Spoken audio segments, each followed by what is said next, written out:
ప్రభువుని పాటలు పాడేవారికి, స్తుతించే వారికి, ఎవరికైనా సరే అభిషేకం అనేది చాలా ప్రాముఖ్యం. ప్రైజ్ ది లార్డ్, హల్లెలూయా. ఏమి ప్రాముఖ్యమైనది అంటే అభిషేకం ప్రాముఖ్యం, ఆత్మపూర్ణత ప్రాముఖ్యం.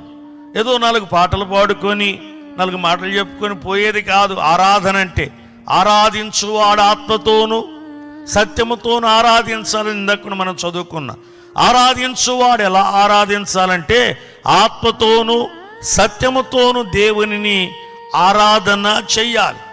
ఆ విధానం మనకు రావాలి, దానిలోనికి మనం నడిపించబడాలి, ఆ పరిస్థితులు మనం కలిగిన వారిగా ఉండాలి. ఆరాధన అంటే ఏదో శబ్దాలు ధ్వనులు కాదు, కానీ ఆత్మలో ఆరాధించుట, ఆత్మపూర్ణమవుట, దేవుని సన్నిధానములో దైవికమైన దర్శనాన్ని కలిగి ఉండుటే